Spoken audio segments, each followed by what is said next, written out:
folks, welcome to Friday. Memo has not been eating well today. He threw up in the closet a little bit, not too bad. He's been particularly picky. He would only drink the little bit of canned tuna that I put in water for him. And he's even turned down 2 out of 3 of his treats. So I don't know what's really going on with this little guy. I think it might have to do with the heat. Just a guess though. He is very heat sensitive, and while we are not having the worst summer heat wave this week, it has been pretty terribly humid in New York City, and I think that is doing a number on all of us. But anyway, I am going to be assembling the rugelach today. TBD on whether or not I'm going to bake it tonight. I think with the humidity in the air, I kind of don't want to bake it tonight and then have to wait for almost 20 hours to serve it tomorrow. I don't think I would fridge the rugelach after I bake it, but I also don't want to keep it at room temperature with this humidity and heat. I don't think it's very food safe, and I don't think it's going to be good for the texture. So I'm feeling like I might assemble them tonight, fridge them or freeze them, and then bake them off tomorrow morning so that there's less of a time gap between baking off and serving.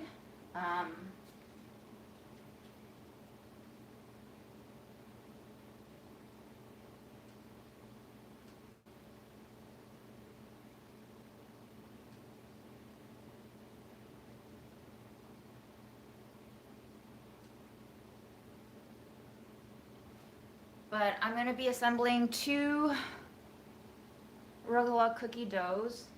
I'm even lagging a little bit just standing here. And he's coated in fur, so I can't imagine it feels any better on him. But we're going to work with 1 dough at a time. I'll probably assemble the walnut one first. Actually, let's do the cherry one, the cherry chocolate one first. I found this hot fudge in my fridge. I tasted it, it's still good. I think I'm going to use this instead of the cacao mixture that I made, because this one is a little bit sweeter, and I realized I had mentioned on 2 separate occasions it tasted not dairy full enough, and this one actually has cream in it, so I feel like this one will taste a little bit better in the cookie and round out the kind of kosher-y vibes of non-dairyness in it a little bit better. So I'm thinking for the cherry chocolate one, we're going to roll out the dough, which has the Hershey's bar chopped into it. I'm going to put on a layer of this chocolate fudge. I'm going to sprinkle on the vanilla walnuts and then put in the cherry filling, but we'll see what happens. I don't even know if I made enough filling since this was all experimental, so we'll just vibe.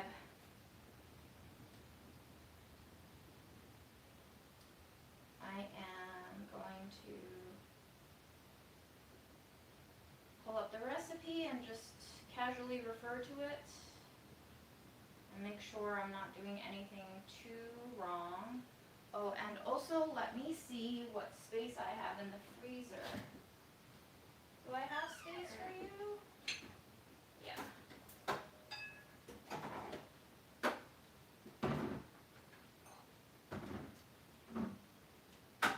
Yeah.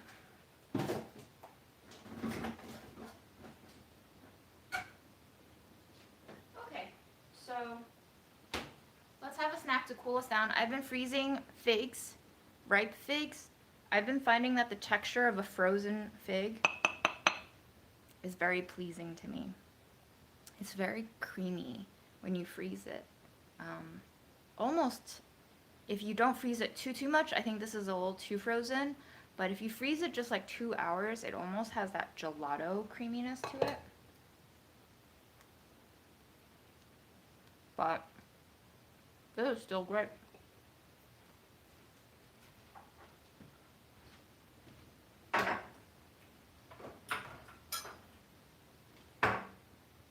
Clean our work surface with vinegar.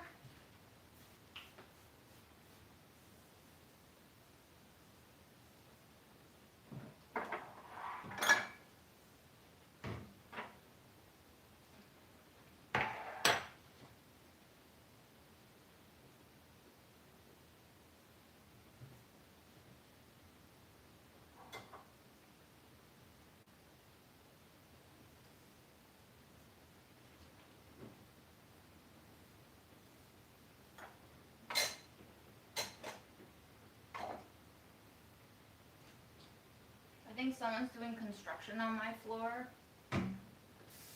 This week I found 2 small roaches in my apartment. I think it's a combination of the summer heat and the construction on this floor. I am dreading the moment when I find that big roach. Usually every summer I get 1 visitation from a big roach that knows how to fly.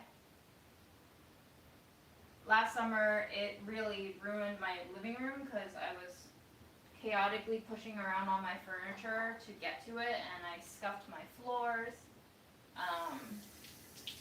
I'm hoping to take a more peaceful route this year, but we'll see. We'll see what happens. Memo is not in the business of chasing anything for me. He only likes to go after the small bugs that he can eat as a snack. He's a really weird guy.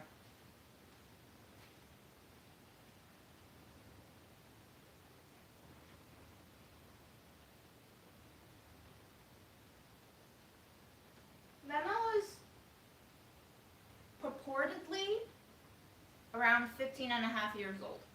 I adopted him a little over 2 years ago, and he, on his papers, it said he was like 13 years and a half. But he looks like a kitten. You can't ever really tell with cats. They're very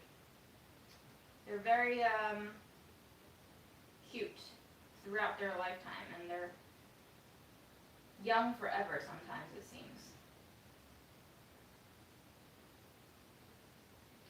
Okay, so we're going to remove 1 disc of dough from the refrigerator. I'm just reading off of my recipe here. And we're going to flour our surface. We're going to roll the dough out to about a 1/4 of an inch thick. And we're going to brush it with our fudge and sprinkle our filling on there. Cut it into wedges. I'm thinking either 12 or 16 wedges, depending on how big I want the cookies to be. And then we're going to be rolling each of the triangular wedges towards the middle to form like a crescent. And then I'll probably put it on a sheet tray that is small enough to fit into the freezer, since I'm not going to be baking it immediately today.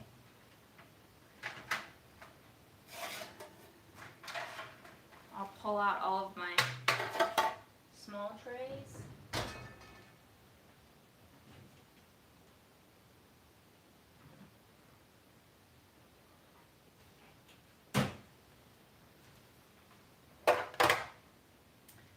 And let me see if I have any cut up parchment to use. I don't.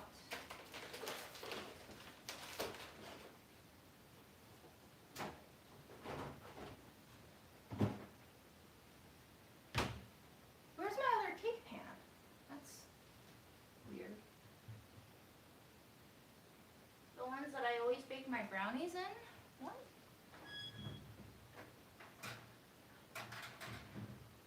That's super strange. I have 2 square cake pans. Where are you? Emma, have you seen them? What? Wait, that's crazy.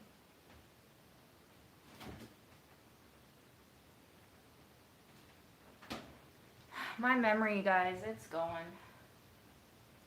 I no longer remember where my bakeware is. That's wild. Huh. Well, guess we'll use these. Are you gonna fit? Are you gonna fit? Okay, you'll fit. Alright. Fine. Fine.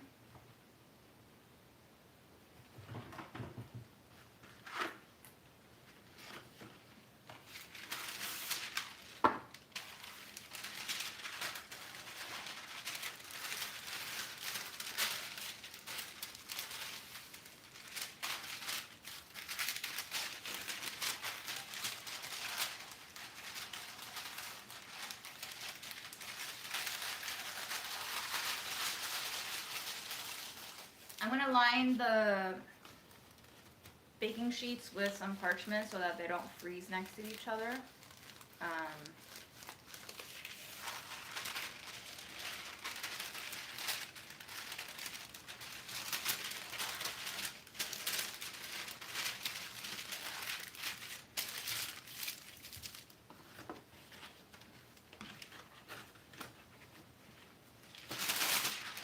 I've had these parchments since lockdown. Can you believe it?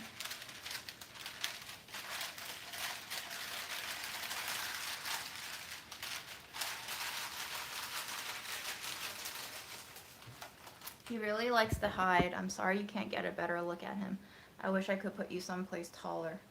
Yeah, I'm rolling the parchment backwards to kind of prevent it from like curling onto itself, because when they're stored in these rolls for years, half a decade now, possibly more since 2020, geez, you know, gotta try to neutralize the curve. But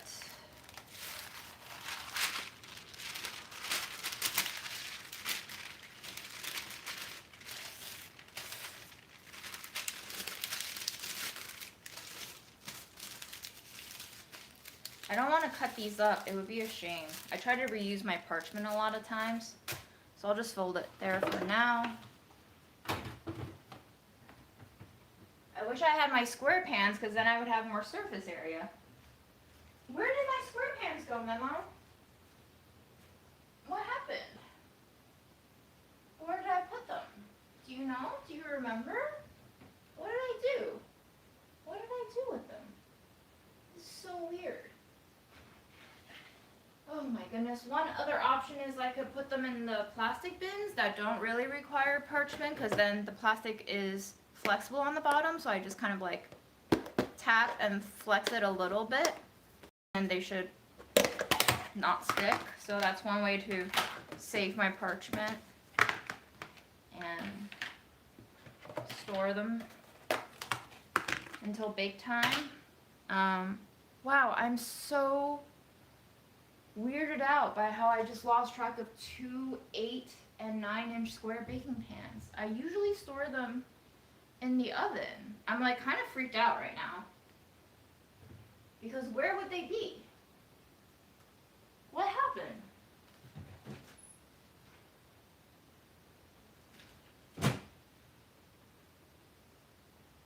Do you know what happened to them? No. I don't either. Alright, anyway, so rolling pin and offset spatula and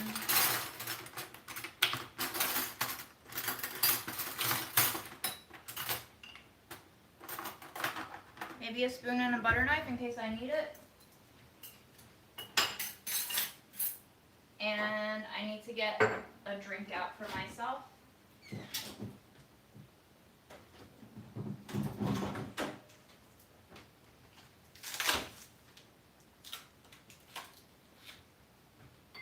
See, they're not in the dishwasher because they're aluminum, and I learned that the hard way. Do not ever dishwash aluminum stuff. It will discolor it, and it will give it this weird patina that will make it shed gray stuff onto your baked goods forever and ever and ever.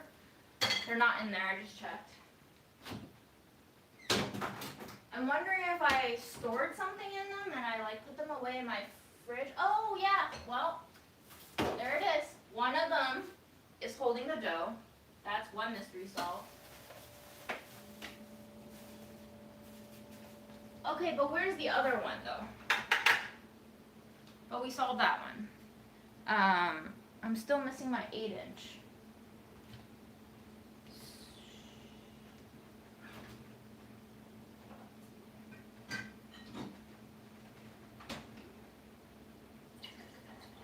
My 8-inch must be somewhere holding something, and I'm just blind to it, because that does happen to me all the time. In any case, cheers. Stay hydrated. I hope you took your vitamins. I took mine already.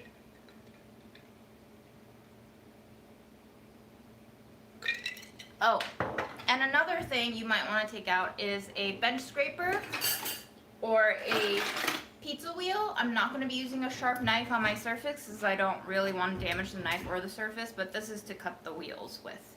You can use either of these. Hi, babes. What you doing? You want to smell? This is a pizza wheel. This is a bench scraper, and they're not edible. Do you want some fishy? Do you want some canned fishy? Are you hungry? Are you just being a pissy boy? What if I give you some party mix? I think you liked party mix, yes? Did you like party mix earlier? There you go.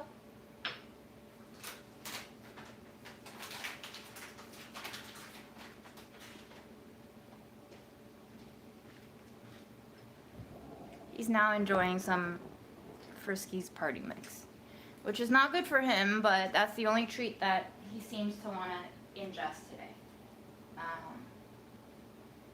Okay. This is our chocolate cherry dough. It has a chopped piece of Hershey's bar in it.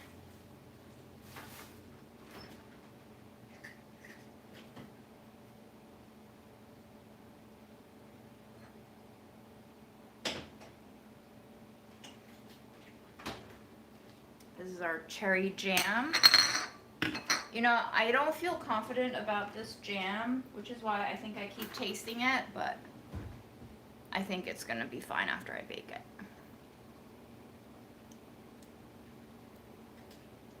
The flavor's actually gotten better as it sits.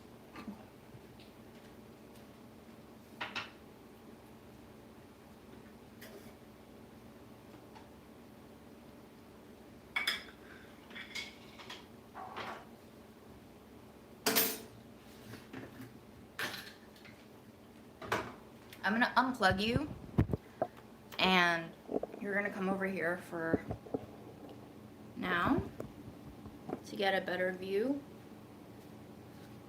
on the situation.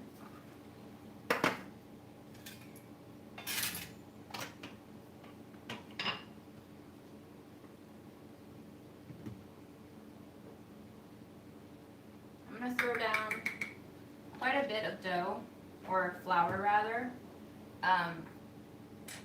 because that dough that we made is quite wet, and I just want to make sure that it's going to not stick too much. I'm gonna take most of the flour and just roll it out to the periphery so that we can bring it in as we need.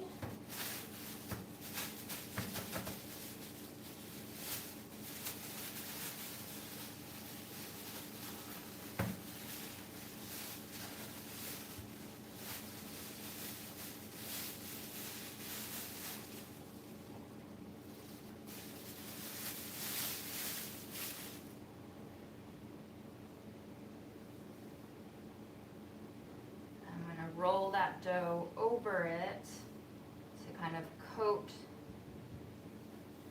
it in flour, insulate it against melting and stickage. You smelling the butter? Yeah.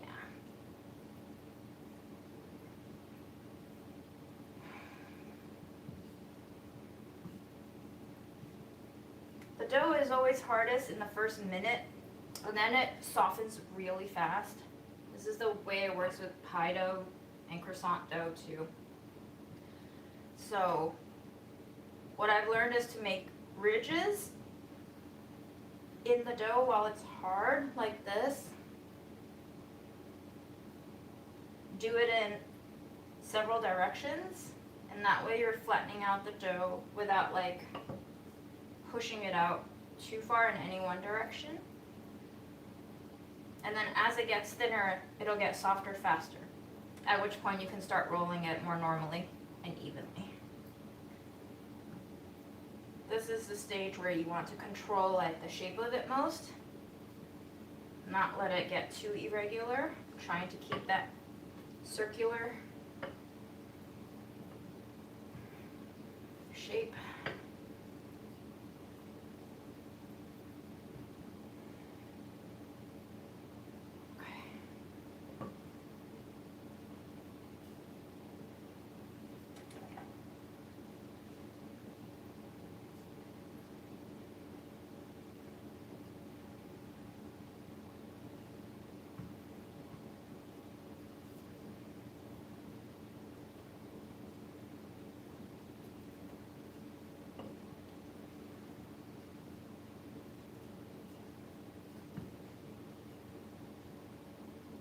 Chocolate is starting to fall out of the dough, so I think I'm going to stop.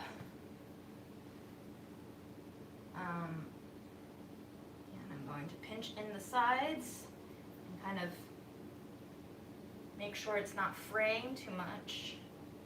I can also use my bench scraper for this purpose.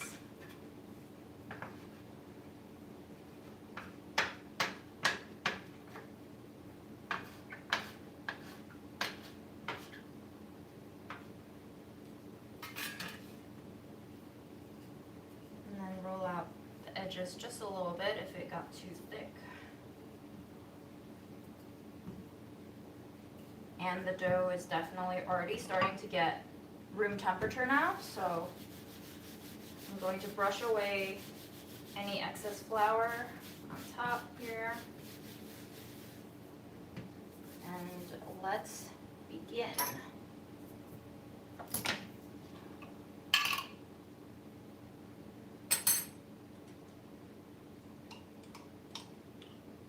Hot fudge layered down.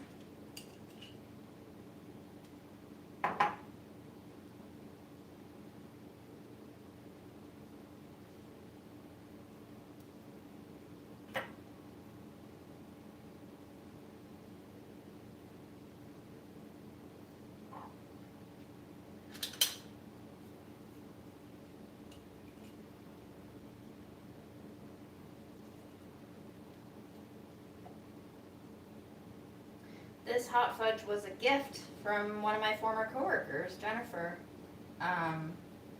She works in PR, so she always has all these goodies. She's like my personal Santa, and she keeps sending me samples sometimes, and this was one of the samples. And I've already made like 2 batches of baked goods with this fudge. The gift that keeps on giving. I love turning gifts into more gifts. Okay, spreading it out. We're leaving like a lip. I didn't actually study other people's rugelach recipes as much as I probably should have, but I believe we're leaving a lip here. We don't want the fillings to go all the way out to the very end. Okay. And then this is some vanilla sugar walnuts, just a little bit, I think, to balance out the cherry. Actually, let me put the cherry on first.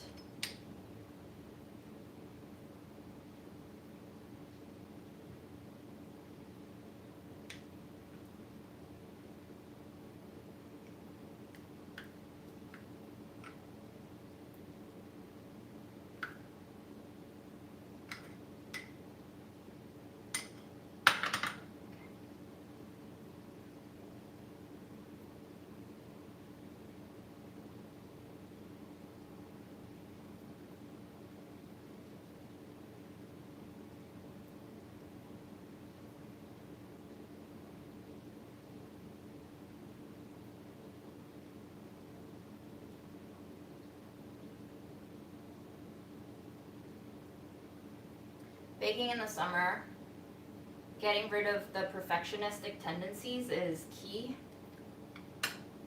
because you really can't work too slow. Otherwise, everything just melts.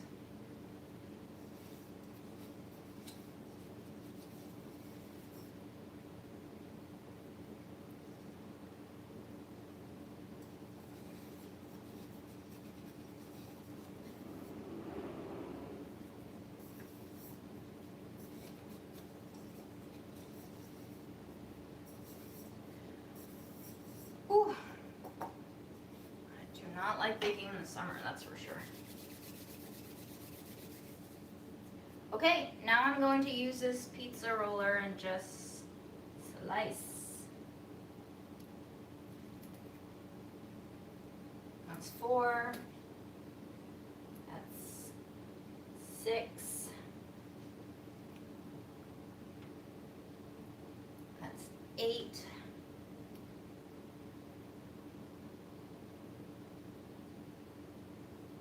That's 10. And they're already starting to roll themselves.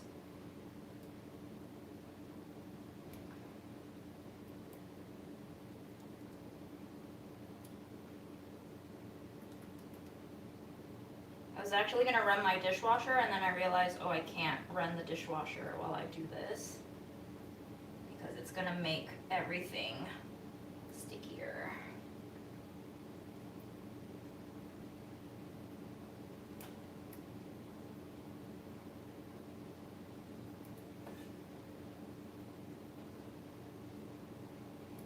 Okay.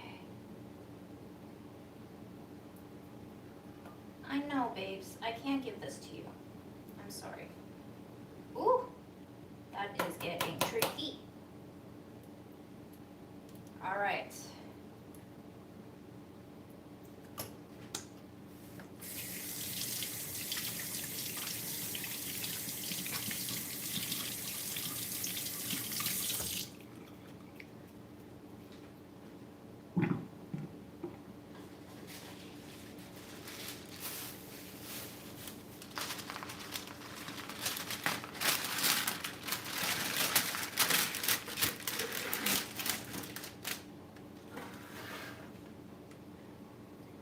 Starting from the outer edge, we're just going to roll it inwards, and that's 1. I think there might be too much filling in here. Oops.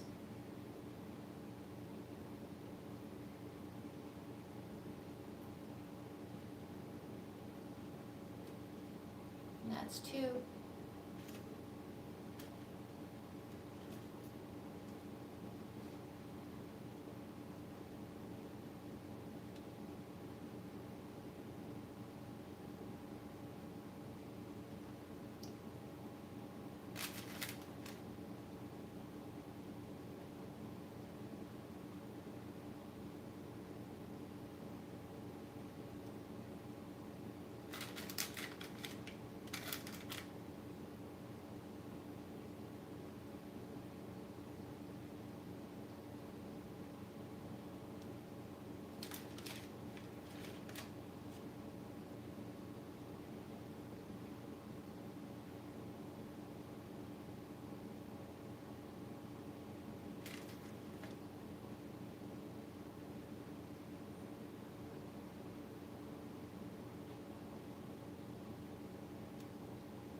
Memo's just staring at me like, where is my cookie?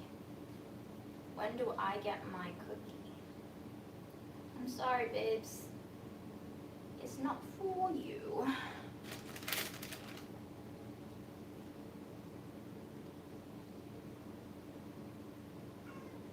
Yep. The dough is so soft now that if we hadn't cut it by this point, it would not be very workable anymore.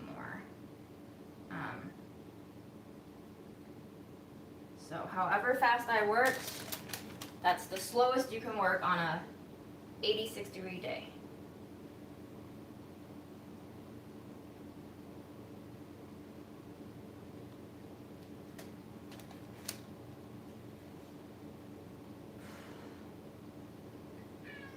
I know, babes.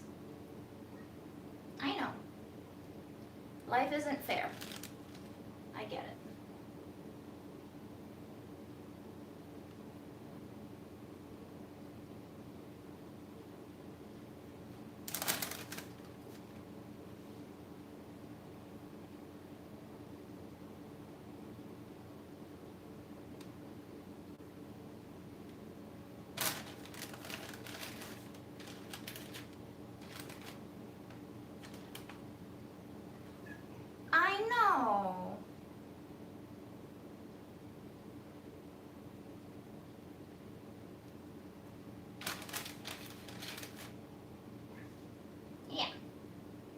It's true. I am a meanie.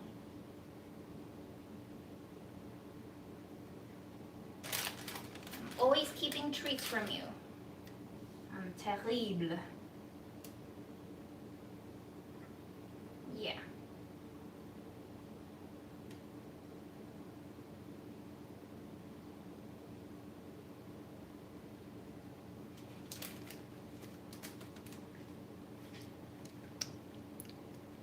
Okay.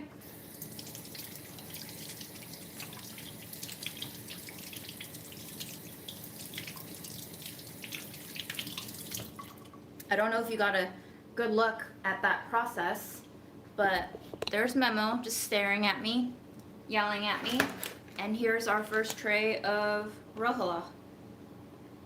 I'll freeze these.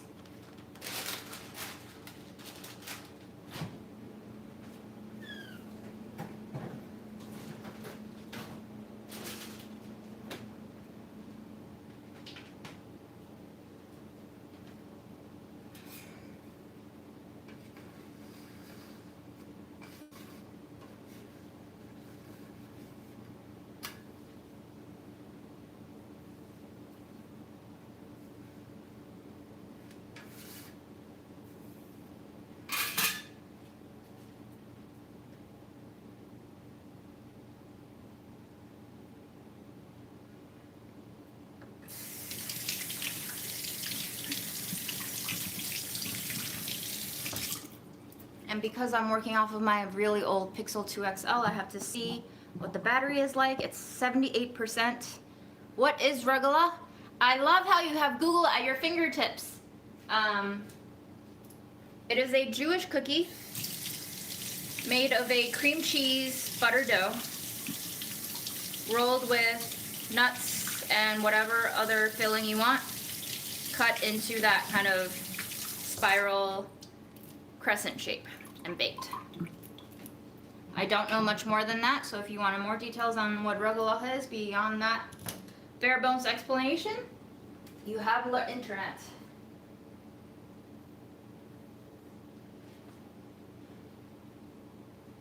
I am terrified of roaches, so I have to clean up my spilled flour before I tramp it all over the place.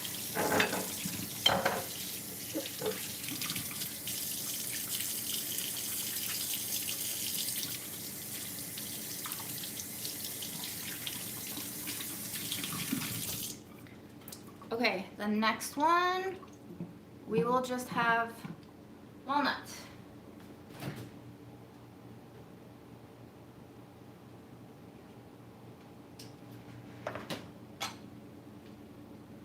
I'm gonna taste this chocolate mixture to decide if I want to use it as the brush to make the walnuts adhere.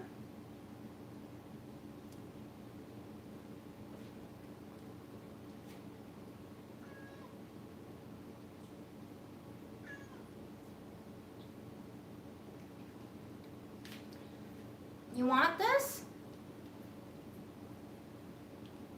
You want it? You want it? You want it? Yeah. Sometimes I really have to chase him off like that, otherwise he won't stop bothering me and he'll get more and more aggressive. I don't want to use that.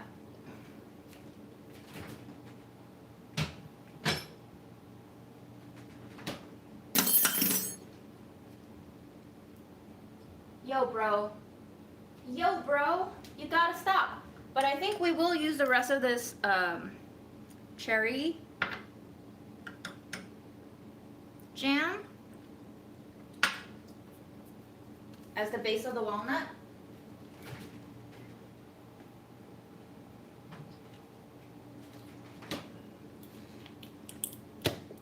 And maybe I'll just drop in a little more of the syrup in here from the cherries, if it comes.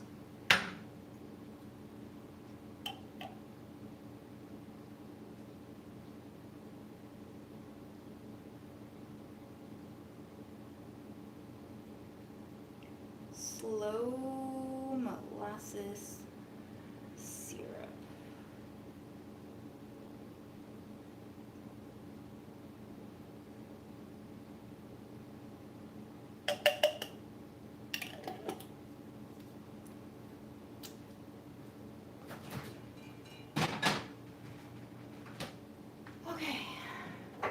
Water break.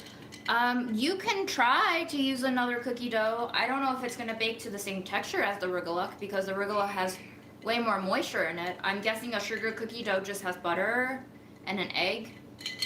There's no cream cheese in a normal dough, so it's not gonna be exactly the same. You can of course bake a sugar cookie dough any which way you want. I just don't know what the textures will be.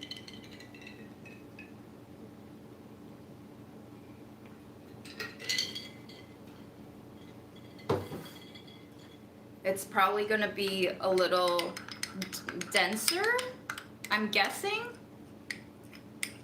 But you know, they make pinwheel cookies with sugar cookie dough during the holidays. So I think your cookie will just not be as like pastry-like. I think it's gonna be a little shortbready-like on that spectrum of cookie textures.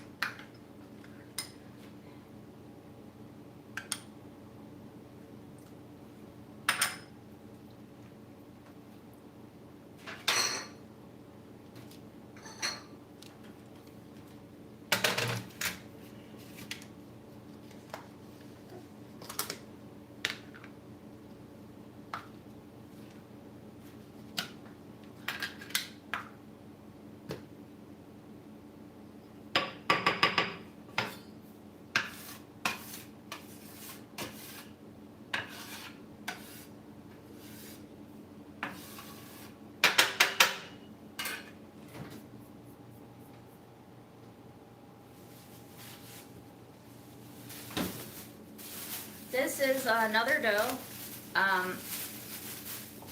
This has spiced sprinkles embedded in the dough instead of a Hershey's bar.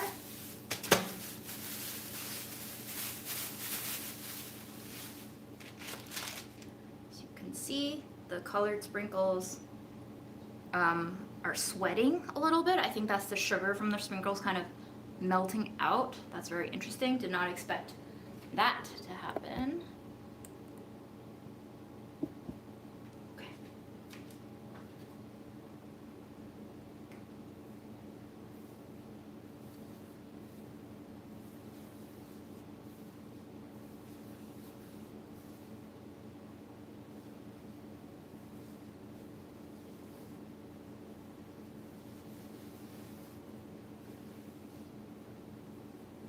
Normally I don't like over flouring my pastries like this, but in the summer I would rather trade off extra flour on my baked goods, which leads to potential dryness, chalkiness, and like burnt flour taste, than have it stick. Oh my gosh, that sprinkle literally just jizzed all over me. It kind of squirted out. That's fascinating. New experience for me for sure.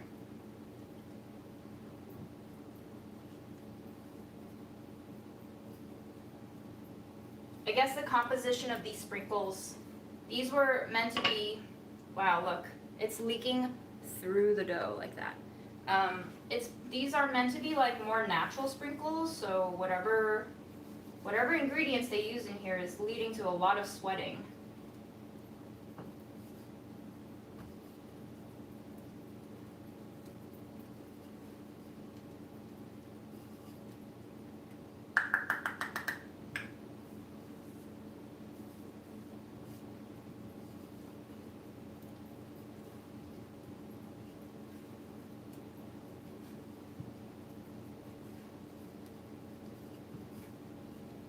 Oh no, and my dough is cracking in the middle. Oh, that's not good.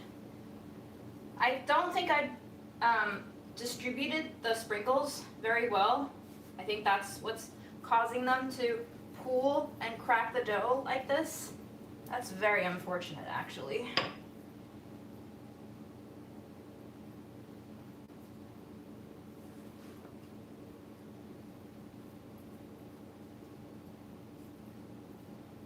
That's kind of user error on my part. I should have distributed the sprinkles more evenly, because what happened is that all the sprinkles that were together kind of just melted together into a syrup. That does not bode well.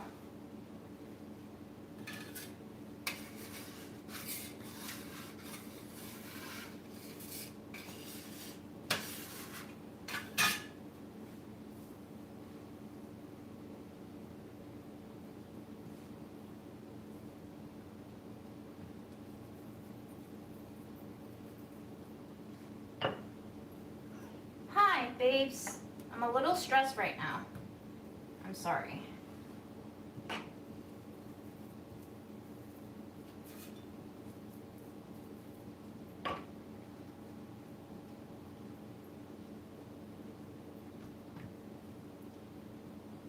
Okay, I'm gonna do this. I'm gonna fold the dough over and we're gonna try to roll it out again.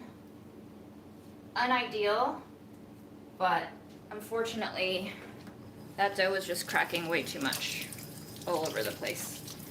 We might end up with a dough that is way too soft to work with, so I might chuck it back in the freezer rather than have it fall apart all over me. But first we're gonna flour it sufficiently.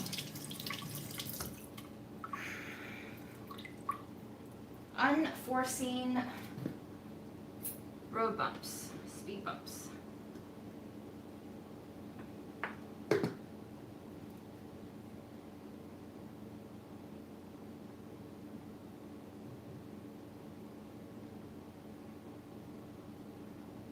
This is definitely going to tighten up the dough and give it a slightly different texture than the other one. Hi, Memo. I don't know if you can hear him, but he's just constantly meowing. What do you want? You want butter? You can't have butter right now, babes. I'm sorry. And my rolling pin is all messed up now too. Dang.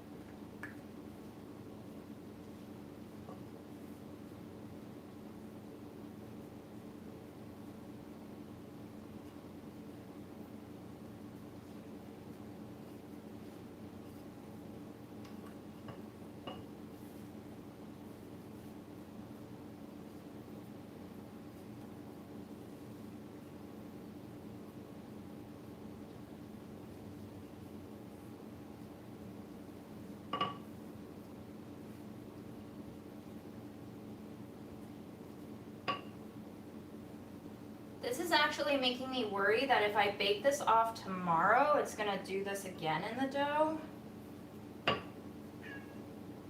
which would not be ideal. Right, Memo?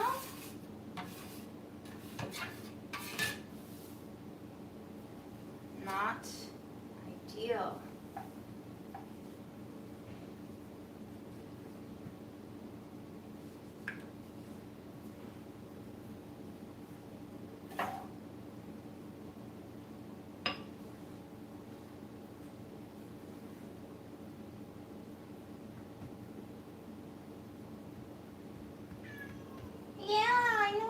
I messed up.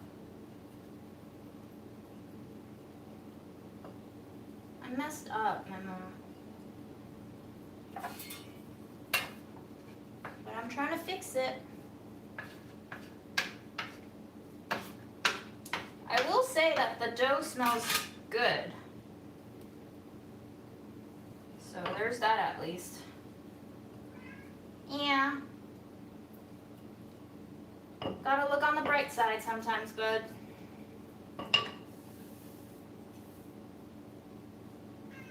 I know. Alright, the dough is getting too soft for me to work with.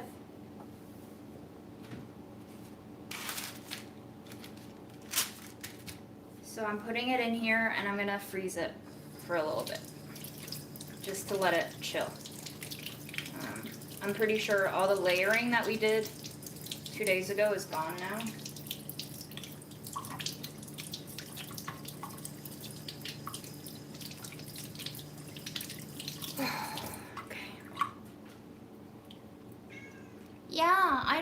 what you want, baby, but if it's butter, it's not gonna happen.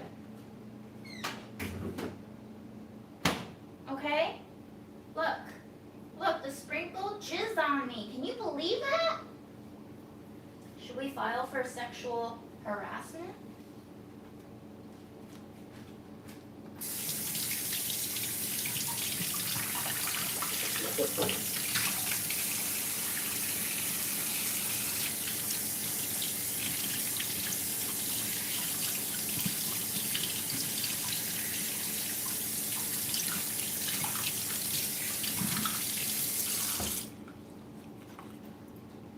Okay, I'm gonna plug you guys back in for a second here for the battery.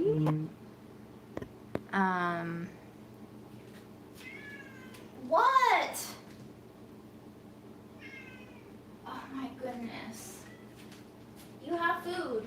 You're just not eating it. It's all in the other room. Do you know? Did you know you have food in the other room? Do you want more food in the other room?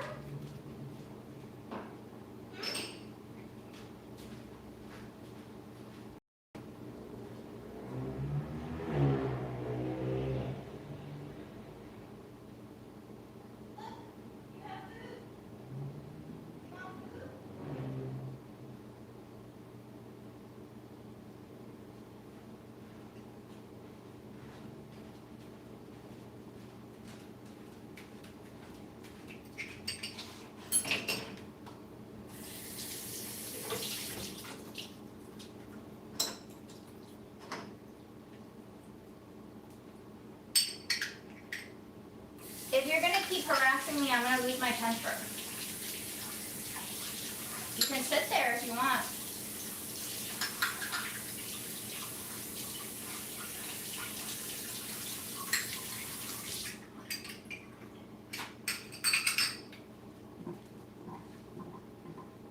Okay. Time for me to cool down.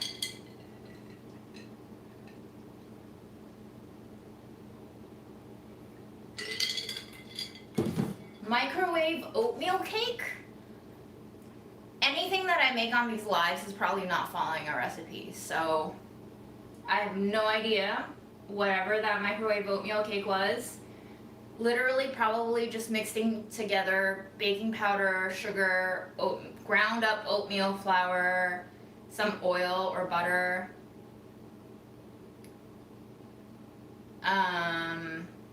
maybe an egg, maybe milk, I don't know. Basically all the cake ingredients, and then you just throw it in the microwave. You can make whatever cake batter and microwave it.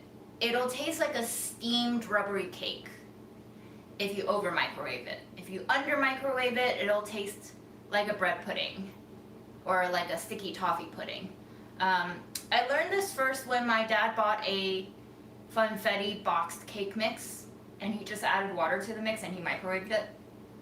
And that was before I think I really understood English, so I didn't read the box or understand the instructions. And I was just like, oh my god, Dad, that's magic. You literally just added water and you microwaved it, and now we have cake.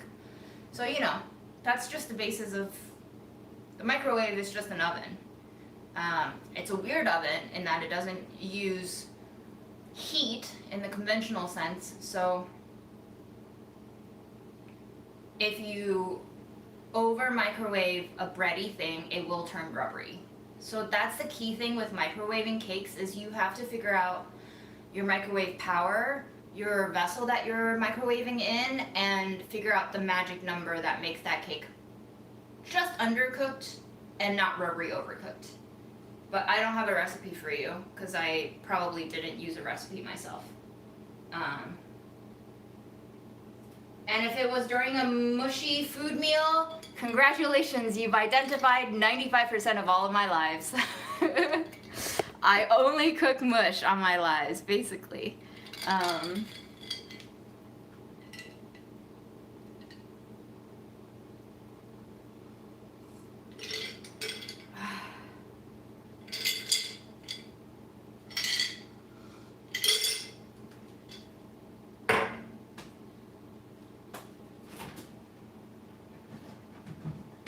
This is why you guys gotta stay hydrated with your cold brews. because it's hot.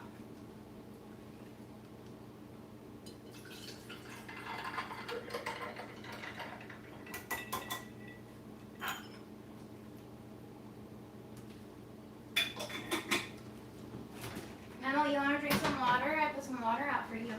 Do you want this beef packet? I gave it to you earlier, but you didn't eat it. Do you want this or no?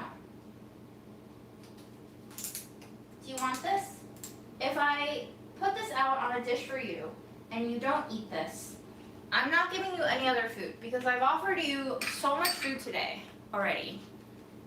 Okay? Yes? You agreed to the terms? Okay. I'm gonna say that was a yes.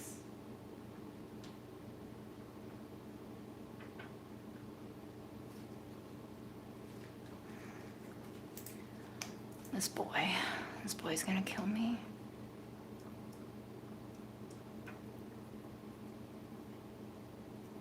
I think he likes the chicken one better, and then the tuna, and I think beef might be his least favorite, even though beef is his favorite and only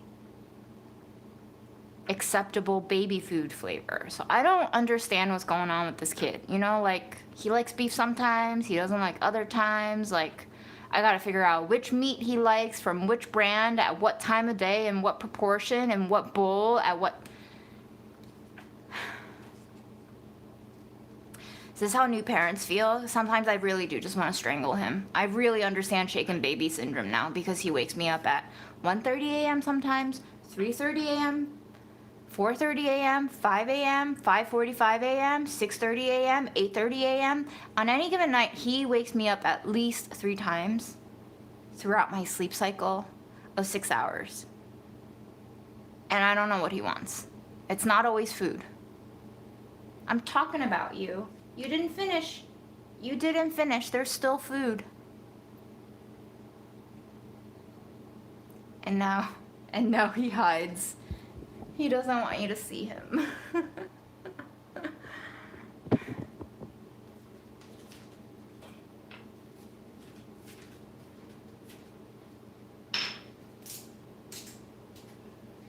gonna put a little more out for you. And if you eat it, you eat it. And if you don't, you don't.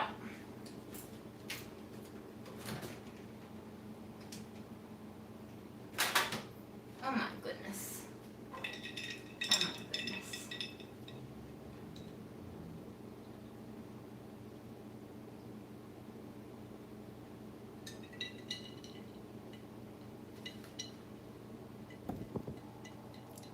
So anyway, to the viewer asking about the microwave oatmeal cake, Google any oatmeal cake on the internet, make that batter, put it into a greased microwave safe bowl or cup, and just, I would say microwave it for 40 seconds per half cup of batter.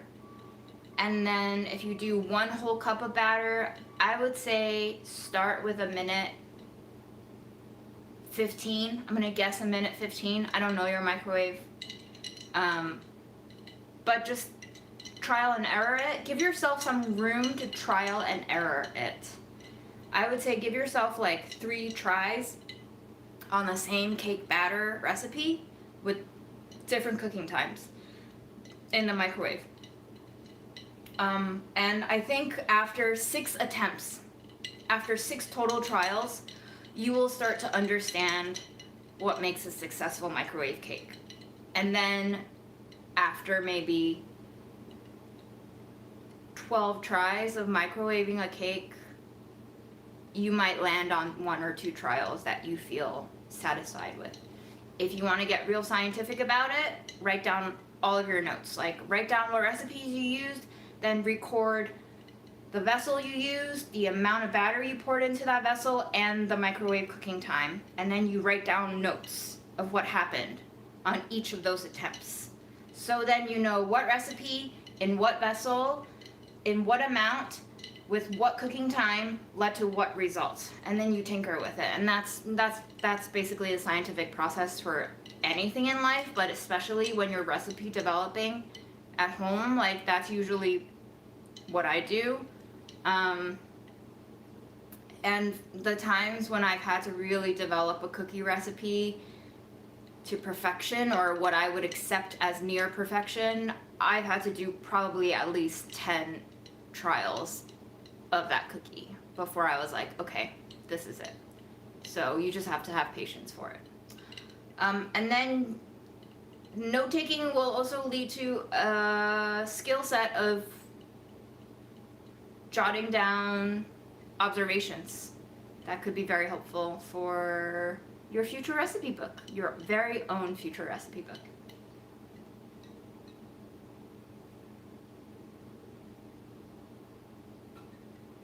Yeah, there's a lot of mug cake recipes on the internet too. You can use any one of them. You know, doesn't mean that there's a recipe. Like, a recipe doesn't mean that it's perfect. So you might still have to experiment. But there's a lot of mug cakes out there that you could try.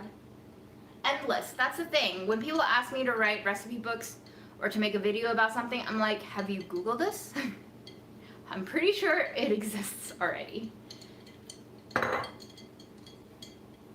Okay, babes.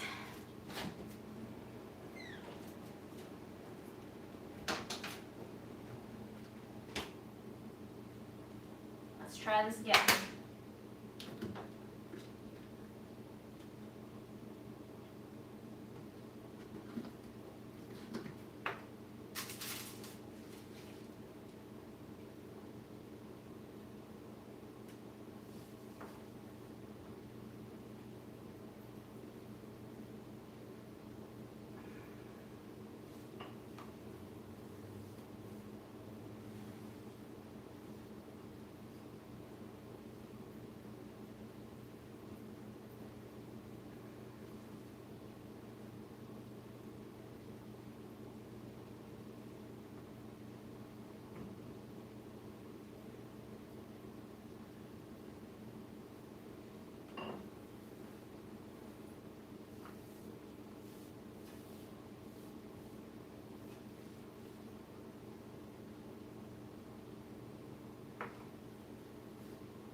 Okay, dough is breaking on me again, so we're just gonna go for it. I'm gonna go for it.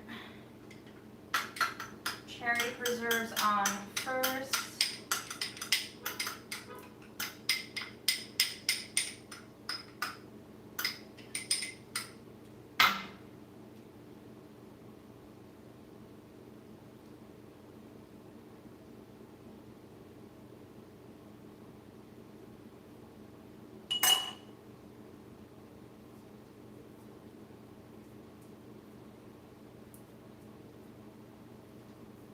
Oh yeah, that's not nearly enough.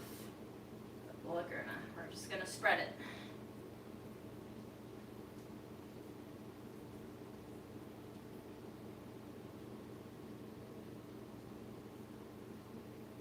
Since the dough is kind of wet with the sprinkles that jizz on you, I think this will be fine.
Did I tell you guys that I've been reading Infinite Jest?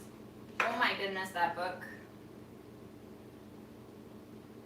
Let me know if you guys have read it, because my oh my.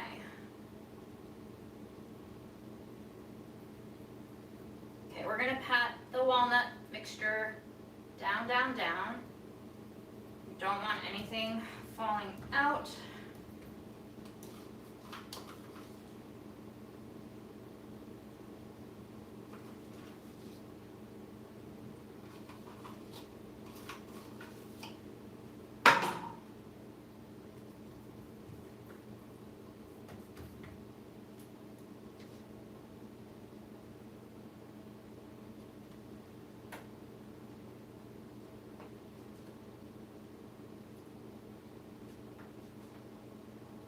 I learned cutting out the last one that these cookies are too big, so I'm going to cut it this way.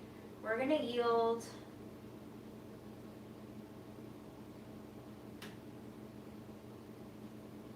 how many is that? 1, 2, 3, 4, 6.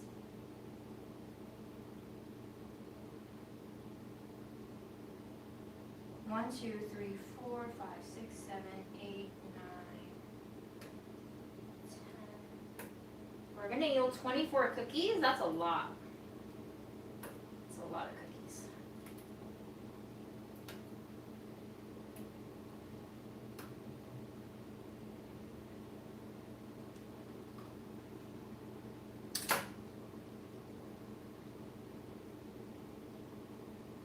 So this recipe, I just made 48 cookies out of the 2 pieces of dough. So 48 cookies using 1 pound of butter. Half a pound of butter. 8 ounces, 2 sticks of butter, 8 ounces of cream cheese.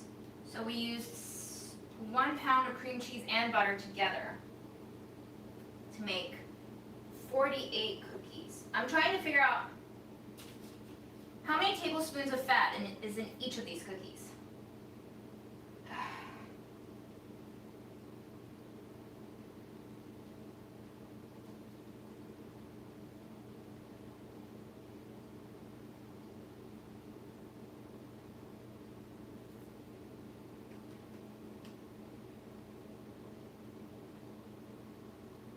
So 2 sticks of butter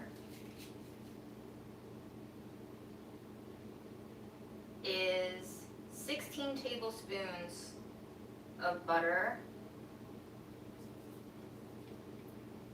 16 tablespoons of cream cheese, that's 32 tablespoons. Okay, so it's less than a tablespoon of fat per cookie, but more than a half tablespoon of fat per cookie.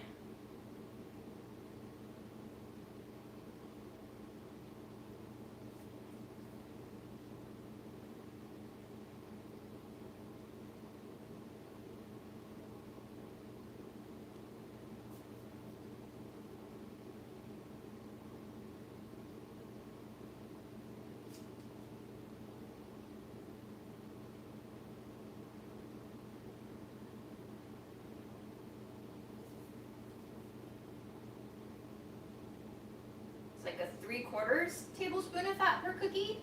Is that math right?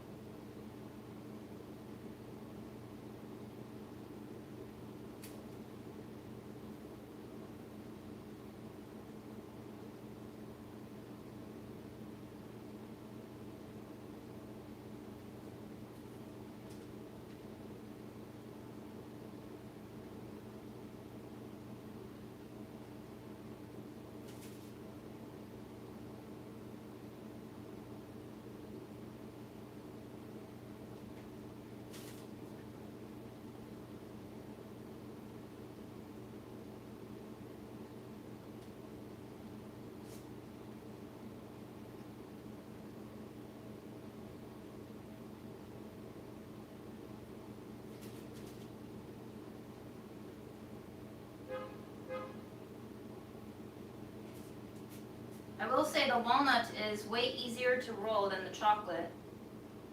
The chocolate was just oozing everywhere.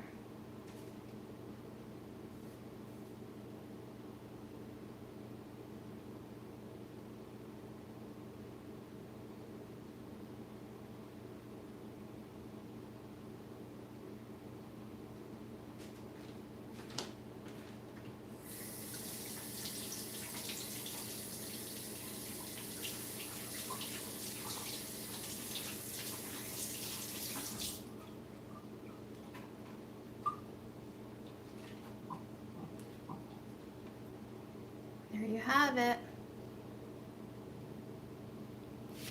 Ugh. They look cute, huh?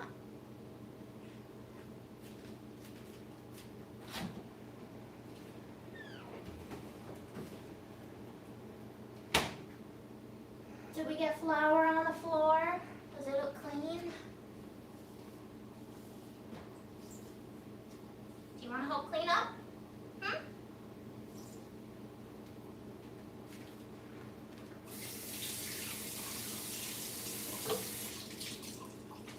All right, I'm going to clean up the surface.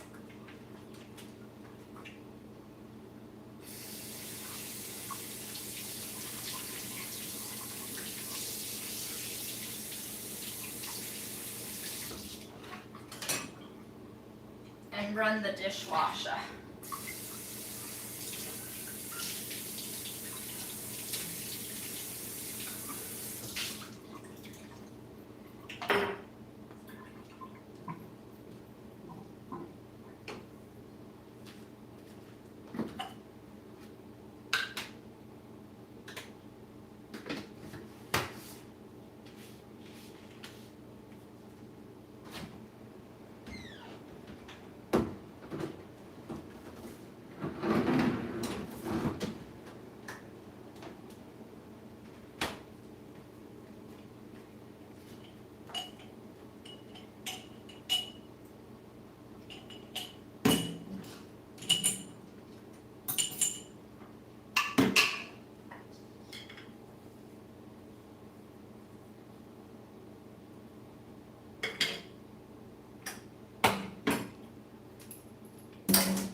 ever stress yourself out by trying to optimize everything? I feel like it's become almost like a compulsion for me to try to optimize stuff, and then I find that I end up stressing myself out so much in the process of trying to optimize that it feels like the furthest thing from optimization. I'm gonna move you closer so you can see him. You can help me babysit him.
I don't remember which viewer it was, but somebody recommended that I get Blue Land dishwasher tablets, and I got them when I moved in, and these are the final 2 whole tablets left.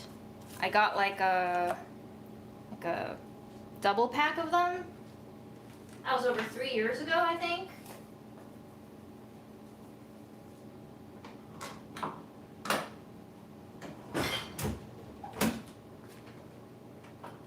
They've lasted me a while.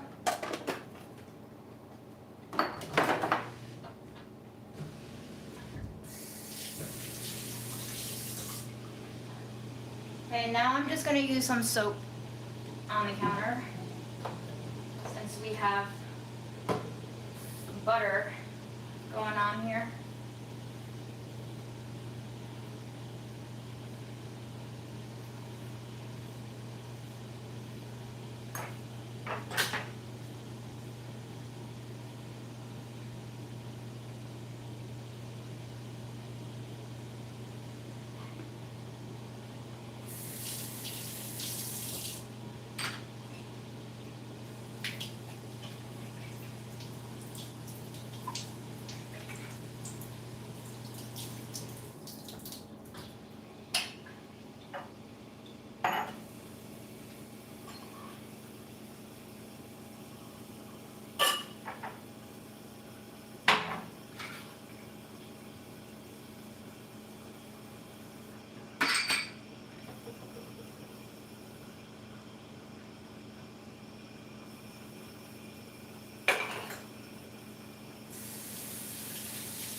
All right, next task for me is I made that chocolate paste. I didn't use it in the rugelach, but now that we're gonna bake probably tomorrow morning, I should think about what to put that chocolate paste in so that I could bake something while the rugelach's baking and I could get that chocolate paste out of there. We do still have the maraschino cherries, which are very, very sweet. We could potentially make like a chocolate cherry brownie of some sort. I'm trying to brainstorm what else I have.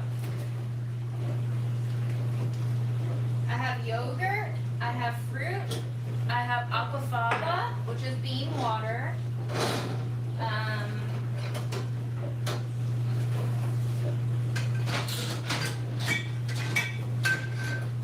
I have tahini. Ooh, interesting.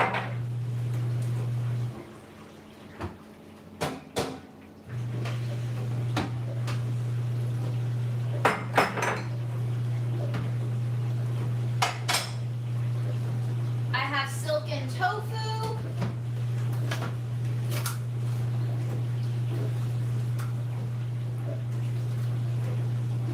I have eggs. I have eggs. I was just saying on the last live how I don't buy eggs, but I bought a dozen eggs because I need to brush the rugelach with some egg wash so that sugar and sprinkles can stick on there, and also it gives it that shiny sheen that just makes it look like bakery level baked good.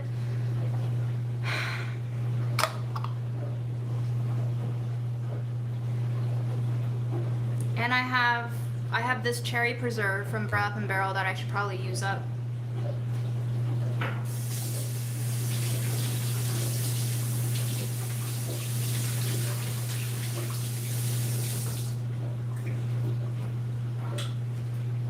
I bought these two tahinis from Lidl. I think they were $3 a piece. $3 for 10 ounces of tahini, not a bad deal. And then they have this kind of like fat floating on top, so I'm thinking I can drain this fat, use it in the baked good. Maybe we can use some silken tofu in there. I'm going to just see if anybody on the internet has made a silken tofu brownie. I suspect somebody has.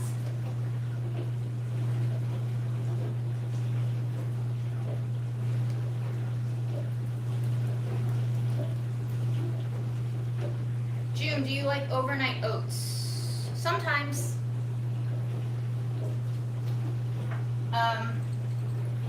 I actually got the sample of sweet banana powder. I believe it's from a farm collective in Kenya. Maybe.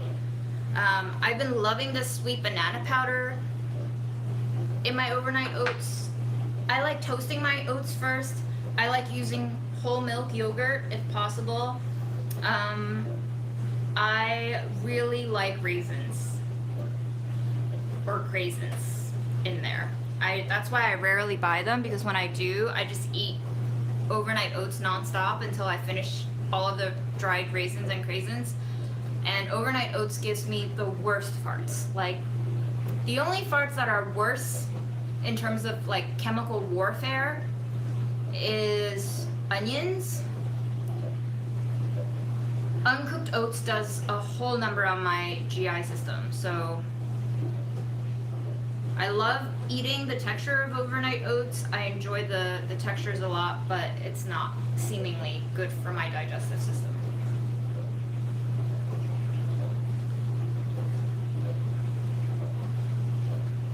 Okay, people have made brownies using silken tofu. This is fascinating. Let's check it out. You guys can Google along with me, because I bet we're all getting the same results, but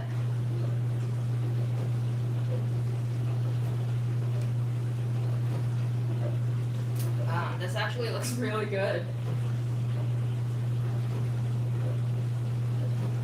300 grams silken tofu. I have 390, so 3/4 of this. 50 grams unsweetened cocoa, ground nuts. Okay, we could use that tahini. Sweetener, plant milk, chocolate chips. Okay, they use chocolate chips too. We don't have chocolate chips.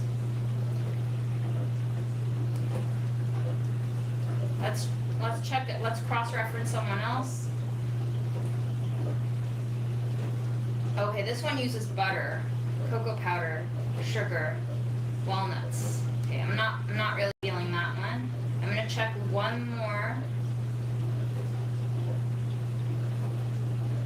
Easy brownie bites. Oh, this is from the Tofu Company. Cake flour, baking soda, Interesting. These don't look very good. These don't look like brownies. They look like cake.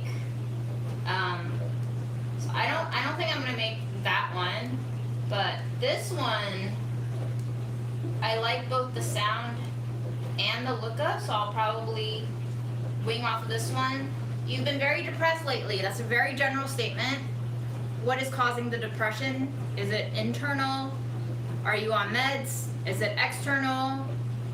Are you feeling other ailments? Did you just get traumatized by a sudden loss of either relationship, status, or loved one? Because I think each of those scenarios call for different ways to dig yourself out of that hole, and that's only if you're ready. Sometimes you just have to be depressed. For me, I'll speak for myself, the more you try to lift yourself out of a depression, the worse it feels sometimes for me, because it makes me feel like that's just one more thing I'm failing at doing, pulling myself out of depression. Sometimes I just need to be there. So I think it's different for everyone, right?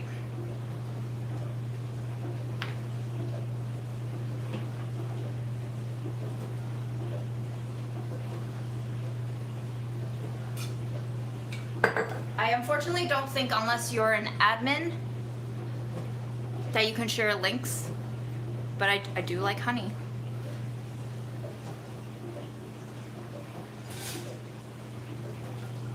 Let's attempt to make a brownie with silken tofu, because I am very curious.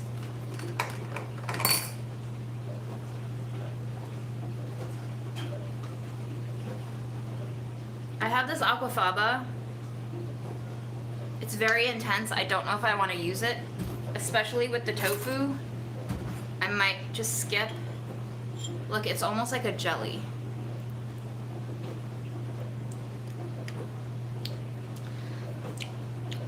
Wow, that is a very interesting aquafaba. Do you want to smell the bean water?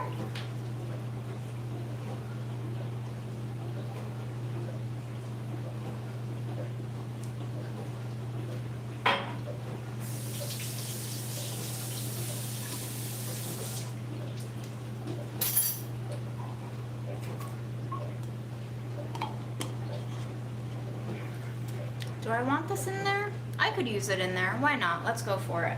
Okay. I'm going to roughly follow this recipe with the addition of the aquafaba. And she doesn't call for flour. I'm going to use some flour. Hi, babes.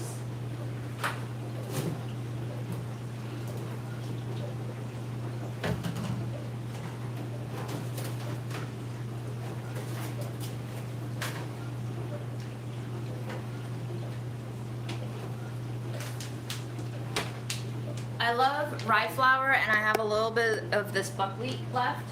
So if you guys want to bake along or just scribe the recipe for me, let's do it.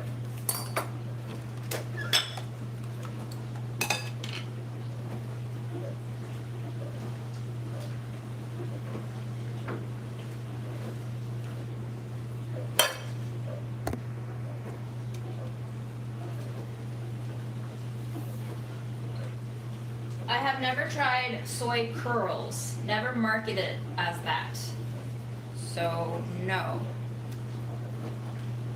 Hi. I really don't know what you want, but probably treats.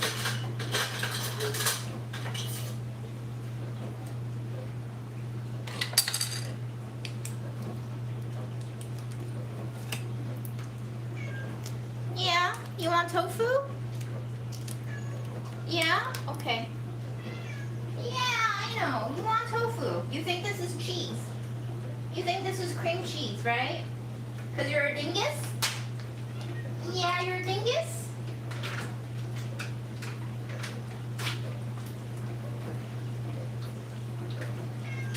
Yeah, I know you're a dingus. You're a dingus. Right. I thought so.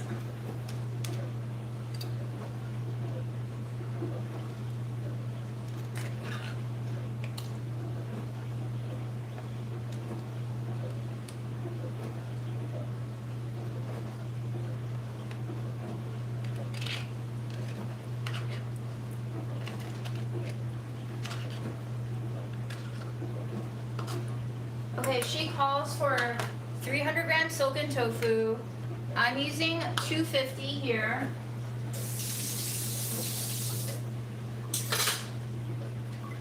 And I also want to use some of my aquafaba.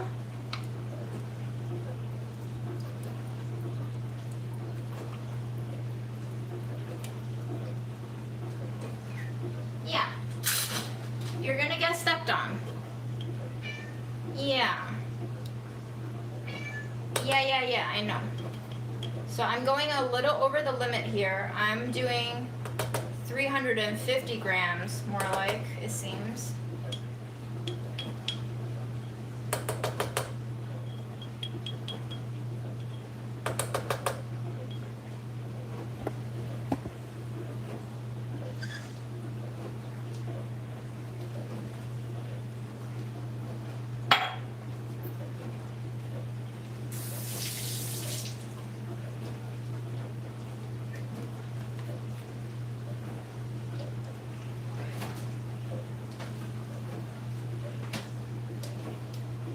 She does 50 grams of unsweetened cocoa powder. I don't actually remember how much we put in here. So let's just see how much this is in total. Remember, this is sweetened with the cherry syrup, the cherry jam syrup, or sorry, the cherry maraschino cherry syrup. So that is already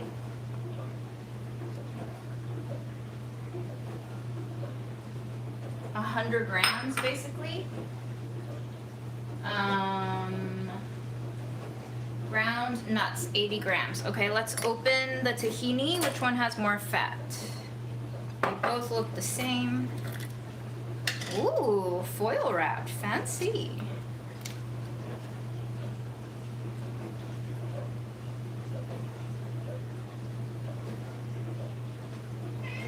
Yeah, I know.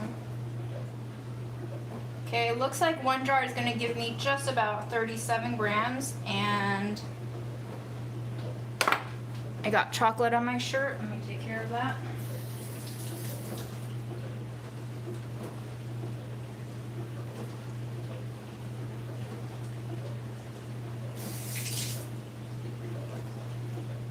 Hey, do you guys think Memo is annoying? Because sometimes I think he's freaking annoying. Or is your cat this annoying too?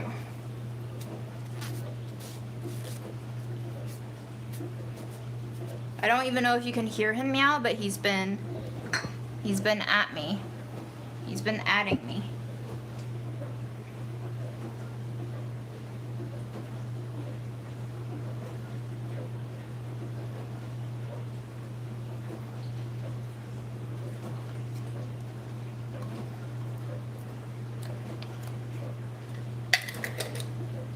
Remember, there's like a tab and a half of butter in here too already, so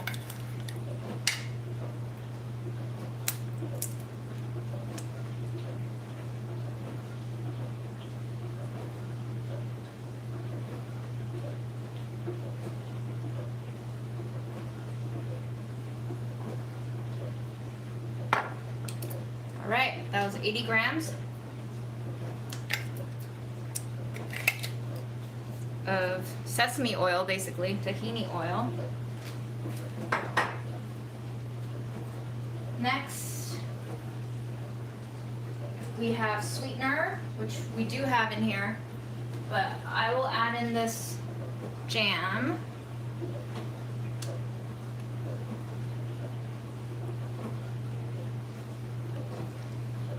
Actually, let me blend this first. Then we'll add in the jam.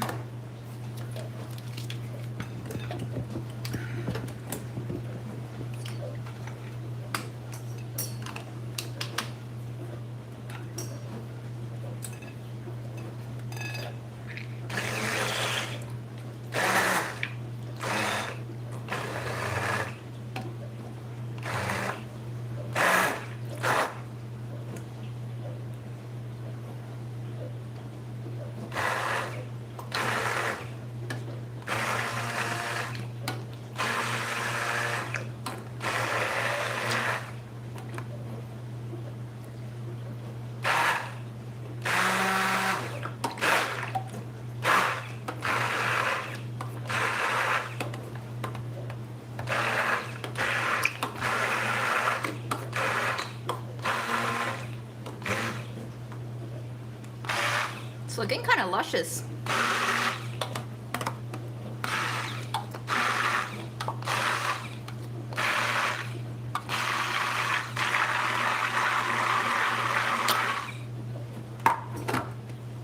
Definitely just sprayed myself with brownie goo.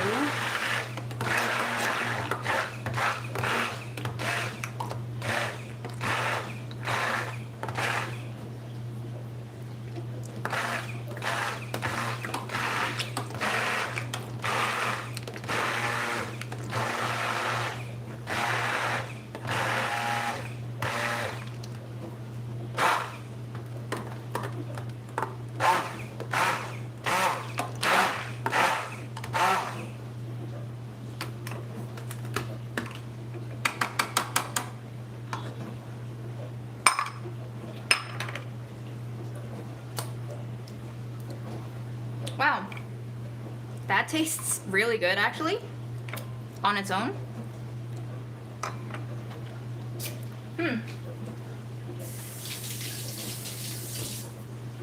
The tahini comes through, the cacao comes through quite well.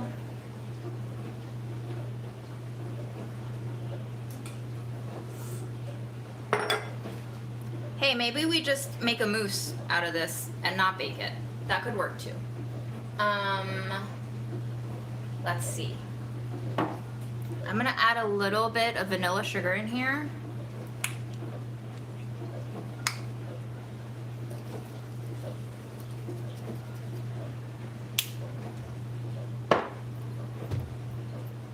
Whew.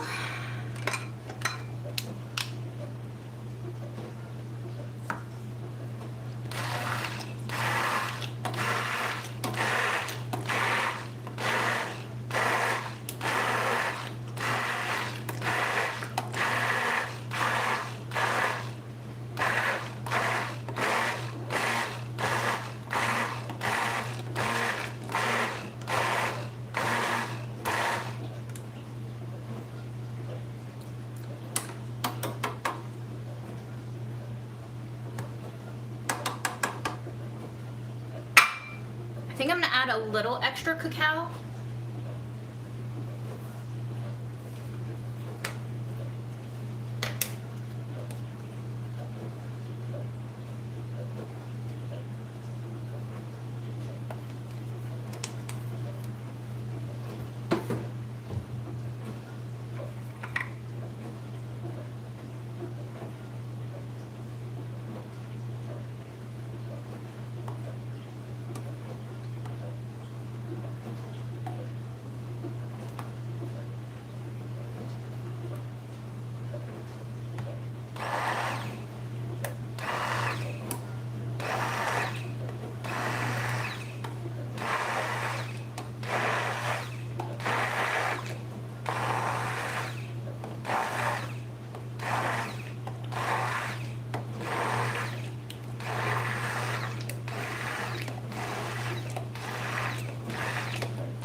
Ooh, that's good.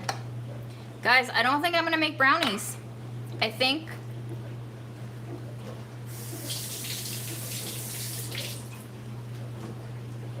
we're just going to fridge this with some jam in between and make like a little pudding, which is great.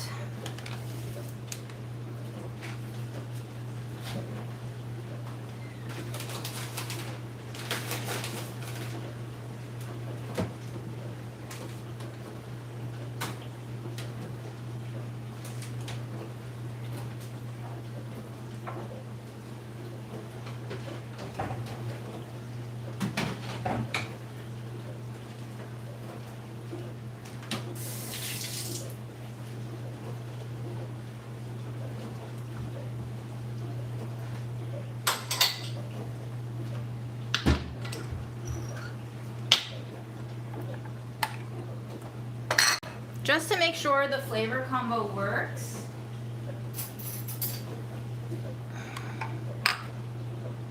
let's do a little test shot of this.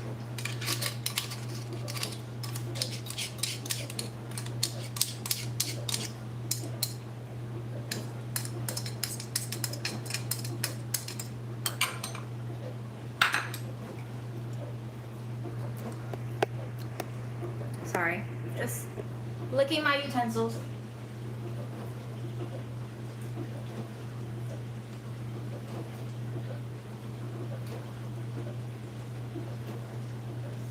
Yeah, I don't think, unfortunately, loneliness is something that I have tips for.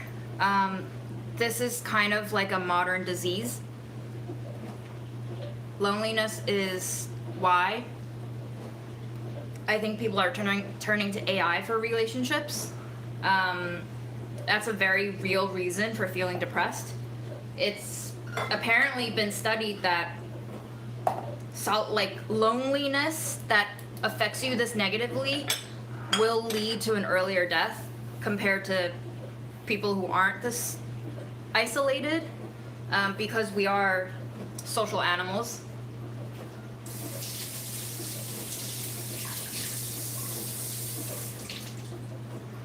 So then I think the next step to follow up asking you is, why are you so isolated? And is there any chance for you to find community, find companionship, and find any sort of social connection, exposure, any time you can spend with other people, even if they're not like friends, basically.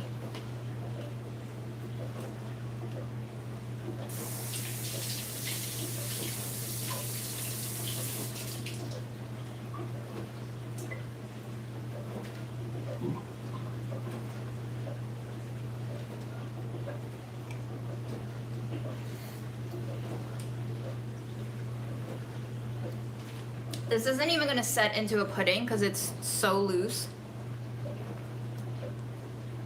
But I think in this heat, it's going to be way more enjoyable than brownies will.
I think the more I talk to people and the more I think through my own depression, the more I realize that depression is just a symptom. It's not really the thing that you need to solve. it's what's causing the depression. I think about my most depressed moments in life, it was because of work stress. Feeling inadequate at work, feeling out of breath, feeling like I can't ever catch up, do enough, get ahead, feeling like it's never ending, feeling like it's meaningless. It's never was like an issue with life. It's more of the social expectations of what I should be doing with my life and how I should be living my life. I'm tasting the pudding batter with some jam just to see if the flavors go.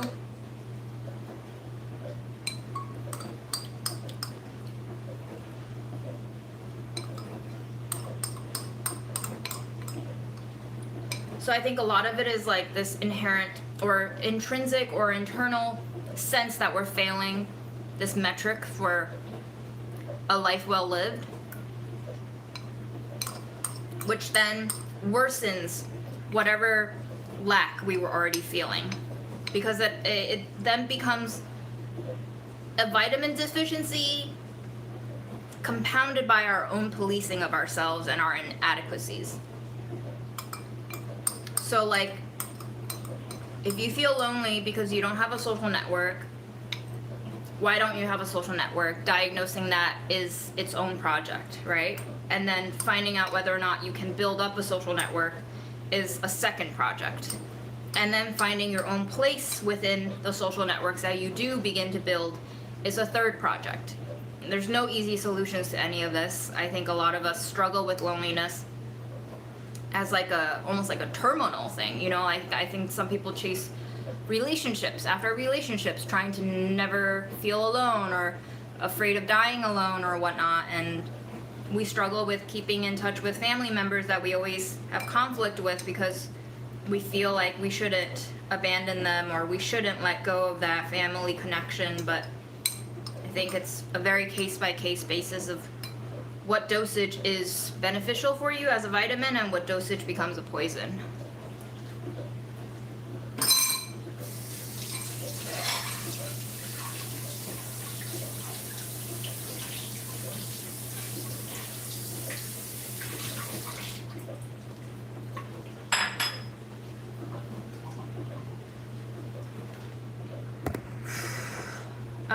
I kind of wanted to layer this with not only jam but also like oats. But do I want to grind the oats? Do I have something else instead of oats? Oh, maybe pumpkin seeds.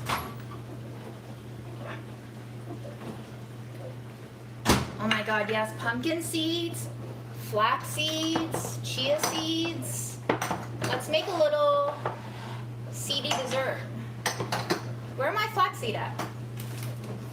Where am I flaxseed at? Flaxseed. Okay, and a little bit of oats. So we were just talking about overnight oats. So I think I'm gonna add a little health twist to this.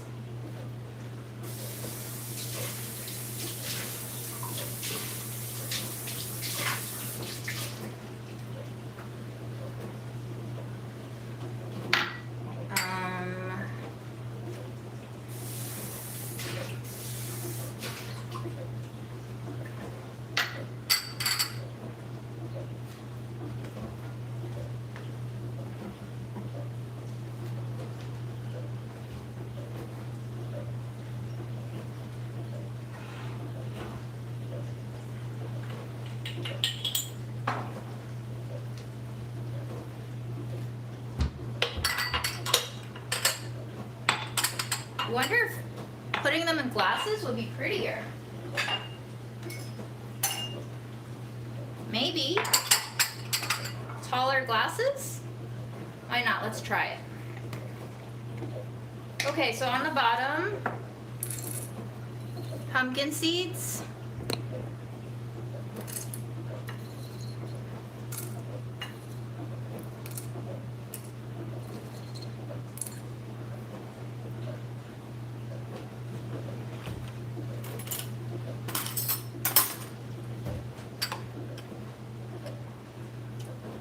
One spoonful of our pudding.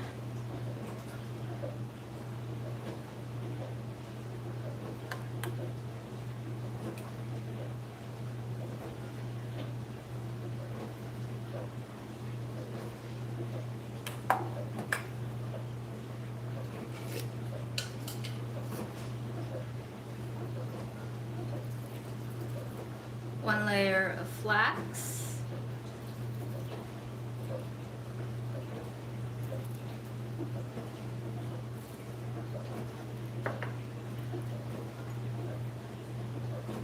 Pudding.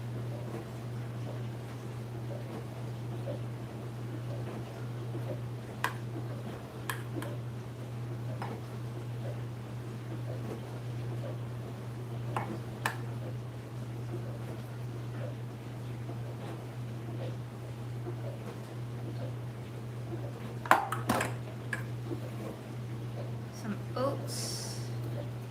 These are toasted, by the way.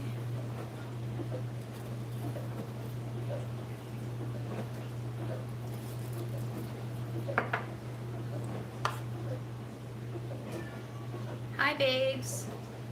Pudding. Yeah, I know. You want treats? You know, it's really hot in this kitchen, and if you go to the bedroom where you have treats and food, it'll be a lot less hot. And you can maybe suffer less.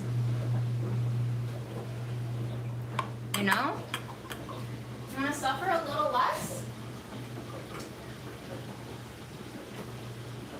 Maybe? I'm gonna put in some whole walnuts, or, you know, pieces of walnuts.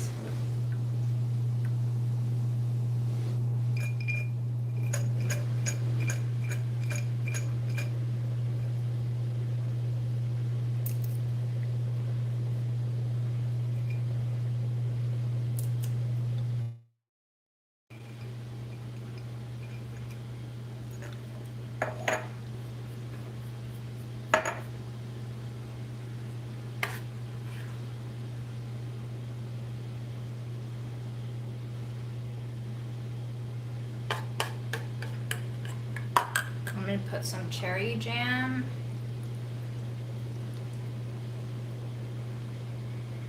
And the bigger ones.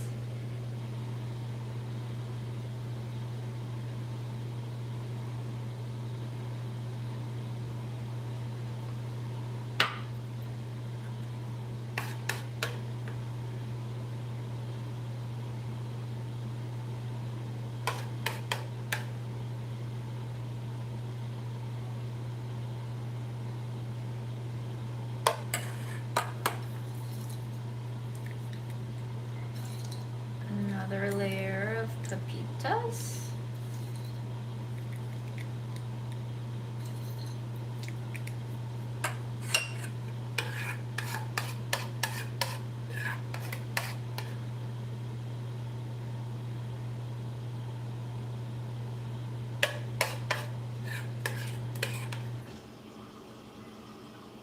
Wow, I can smell the tahini oil. I guess we did put 80 grams of tahini oil in here, which is more than a 1/4 cup. So each of these pudding cups has like roughly 2 tablespoons of fat in them. More if you count the butter that was already in the cocoa mix.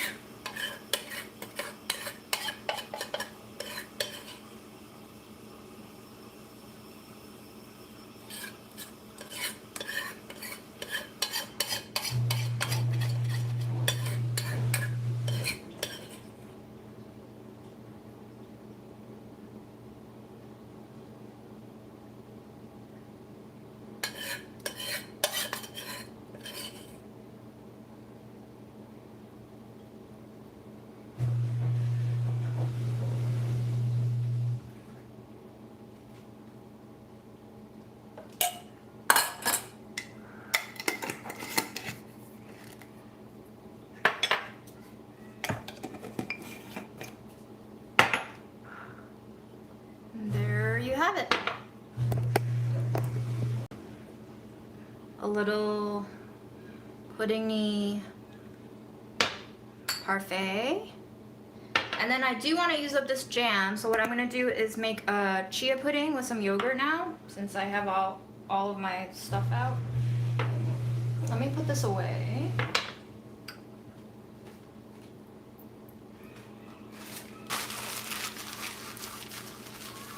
I'm opposed to using plastic wrap, so I'm hoping these can be lids.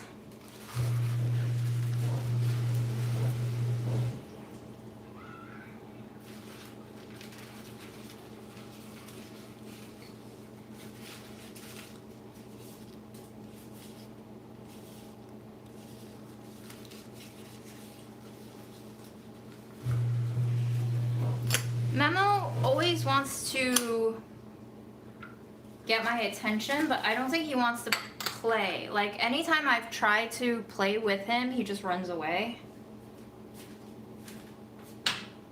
Yeah, baby?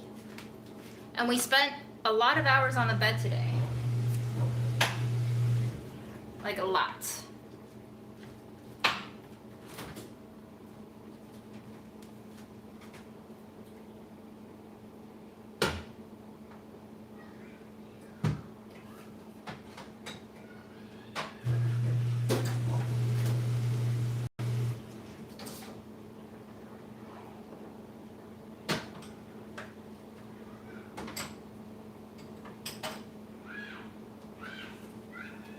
Okay, guys, not a genius idea, but I just remembered that I have silken tofu.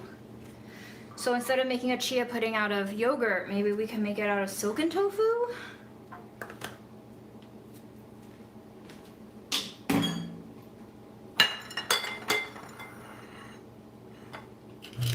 That would be kind of fun.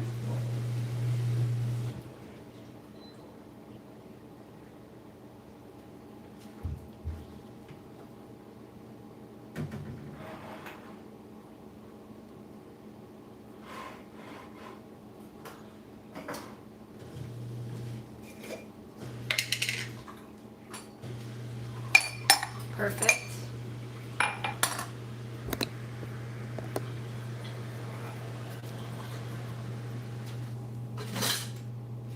All I need to do is basically blend the silken tofu into a smooth yogurty consistency.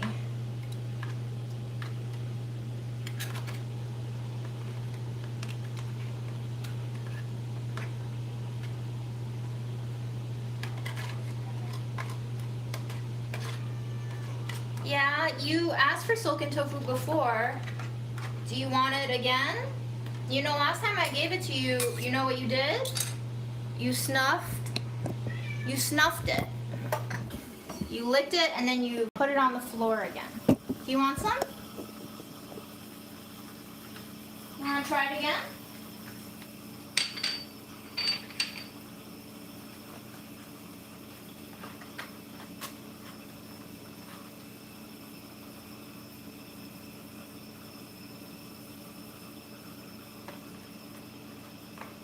I don't think you want it.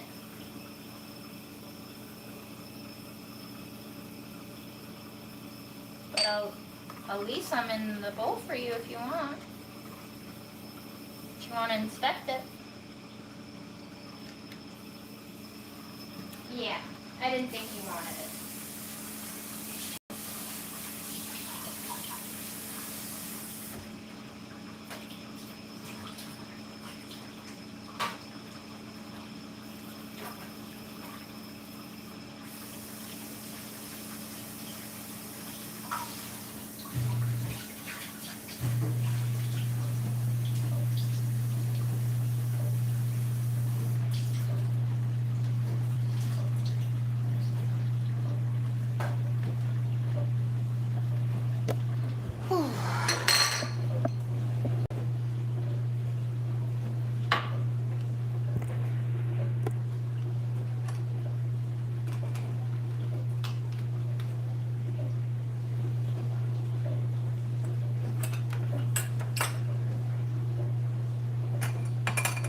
This is not the weather for mug cakes. It's too hot.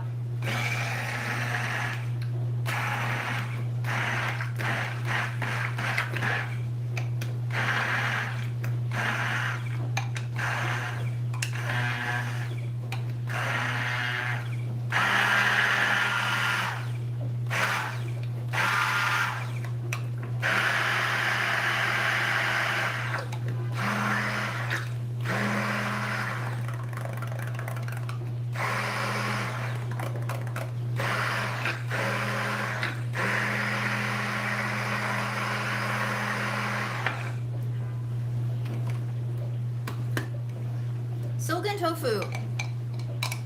It's trending on the Instagrams, and I still think it's an underrated ingredient. You can bake it, you can smoothie it, you can eat it, you can pudding it just like this.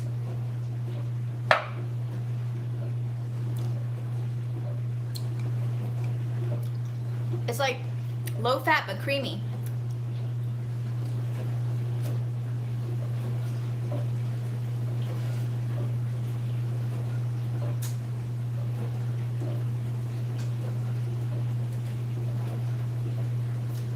I also think if you like just add water to blended silken tofu, you can kind of make soy milk.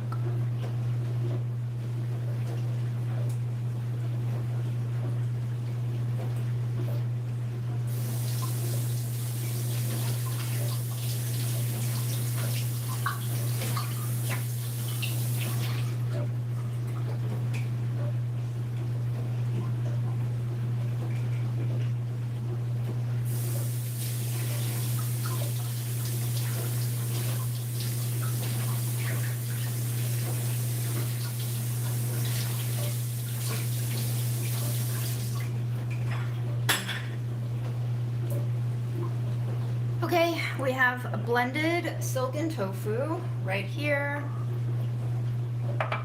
I am going to add in some chia seeds.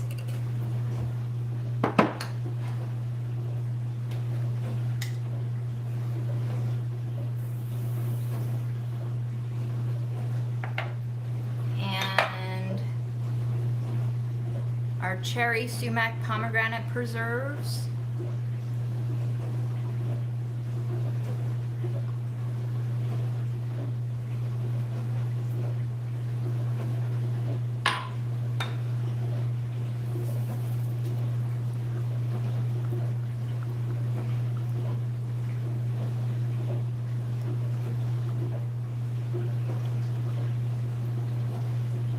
I'll taste it for sweetness and maybe add the rest of that jam in. Or maybe even pour the pudding in here so we can have a less sweet version. That sounds like a good idea.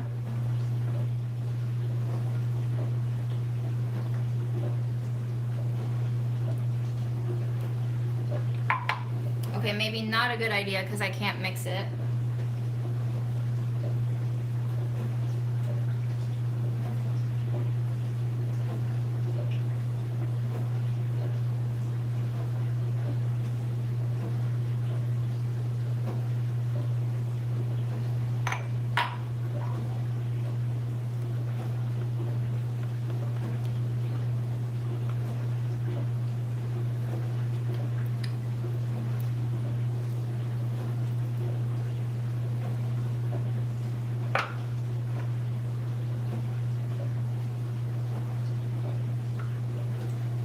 Not sure why he's like suffering like this in the kitchen with me.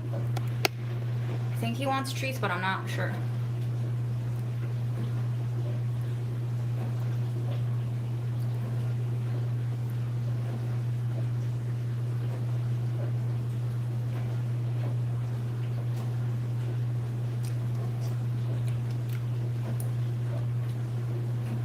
It's very lightly sweetened, even with all that jam. I think we're fine. I'll add in a little bit of the vanilla sugar just to give it some more flavor. Maybe about a teaspoon or so.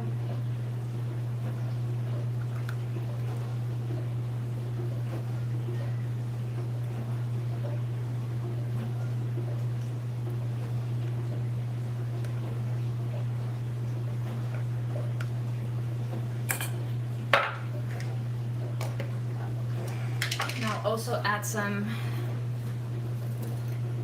sunflower seeds in here.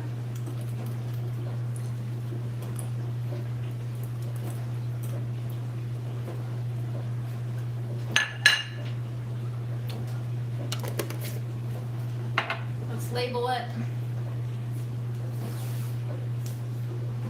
It is August 14th.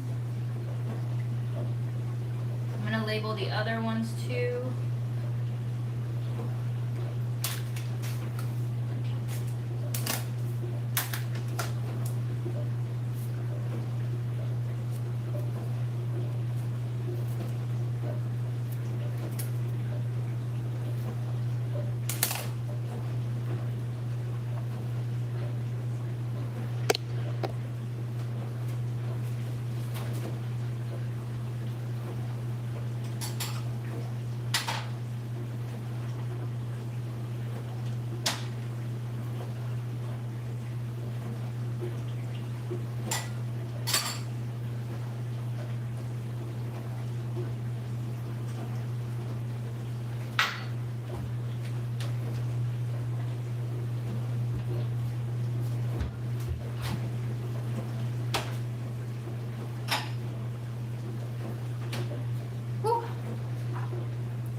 maybe I'll see you back here tomorrow morning to bake. I'm thinking 10 a.m. bake.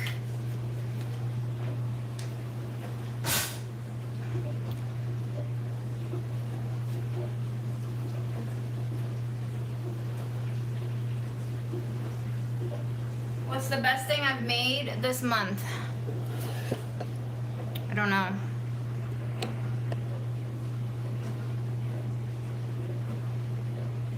I made a fruit bowl, I think, yesterday.